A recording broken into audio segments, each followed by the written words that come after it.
Salut là-dedans, j'espère que tu vas bien, que tout se passe pour le mieux pour toi. Il semblerait que l'UFC et Papa White sont en train de dévoiler leur plan progressivement. Car le vainqueur entre Khamzat Chimaev et Nate Diaz se verra offrir un title shot contre le vainqueur entre Kamaru Usman et Leon Edwards. De mon côté, ça n'engage que moi, j'ai réellement l'impression que Dana White cherche à remplacer Conor McGregor par Khamzat Chimaev, car il faut quelqu'un qui vende des pay-per-view. Et voilà, on dirait qu'il fait bien l'affaire. On va checker ça avec attention, donc frérot Serette, je t'invite à t'installer confortablement, car nous sommes partis pour les petites news, les petites actus, let's go. Rendez-vous le 10 septembre à la T-Mobile Arena pour ce combat, le combat qui opposera Khamzat Chimaev contre Nate Diaz. Mais une chose que je capte pas, si Nate Diaz gagne, quoi ?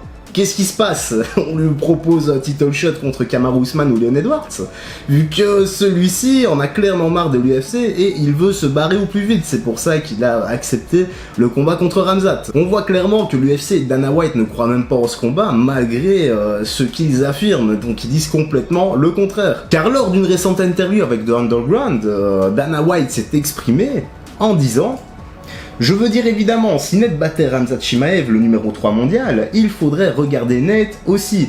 Tout le monde parle comme si c'était impossible pour Nate Diaz de gagner ce combat. Rien n'était possible dans un combat, tout est possible, a déclaré Dana White chez The Underground. Ça, c'est clair, je suis 100% d'accord avec lui, c'est un combat, tout est possible, tout peut arriver jusqu'à la dernière seconde. Encore une fois, je vais retaper l'exemple que j'ai dit hier, il suffit de regarder la dernière minute entre Nate Diaz et Leon Edwards.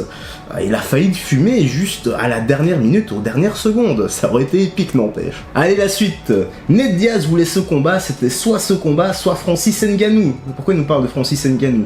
Ce combat a beaucoup plus de sens que celui de Francis. Mais vous savez, tout le monde est fou de penser qu'un vétéran aussi résistant que Nate Diaz ne peut pas gagner ce combat. Donc, tout est possible, vous sortez des 2 premiers rounds et le combat devient intéressant. D'accord, mais j'ai pas capté pourquoi il nous parle de Francis Ngannou. Si t'as une idée, n'hésite pas à t'exprimer dans l'espace commentaire pour m'expliquer tout ça. Je suis partiellement d'accord avec lui, il faut tenir les 2 premiers rounds, mais encore, voilà, on sait que Nate est extrêmement endurant, mais encore faut-il tenir 2 rounds contre Khamzat, donc 10 minutes, surtout que je sens clairement la boucherie arriver, vu que Nate saigne beaucoup, et il va encore perdre 20 ou 30 litres de sang, le gars. Ah, ça va être une piscine, une mare de sang, ça va être horrible. J'ai vraiment l'impression que ça va être extrêmement sanglant. Ou alors il va l'amener au sol, Gordon Pound, et voilà, ce sera torché. Quoi qu'il en soit, rendez-vous le 10 septembre pour le combat. De toute façon, on fera des reviews là-dessus, et on se tiendra au courant s'il y a encore des nouveaux clashs, des conférences de presse, ou d'autres infos.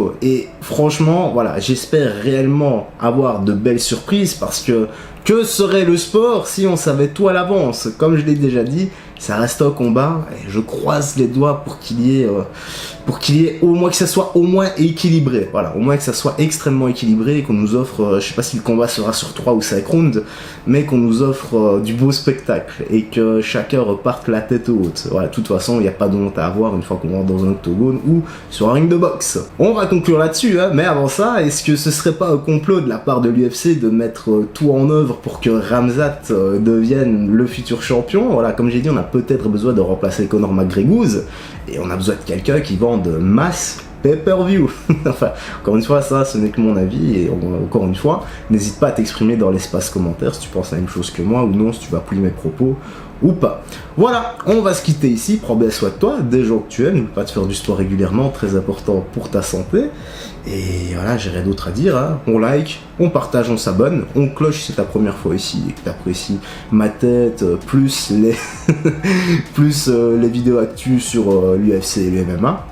Rien d'autre à ajouter, et on se dit à la prochaine, prends soin de toi, bye bye, joue, générique de fin, ou pas, tu connais la chanson.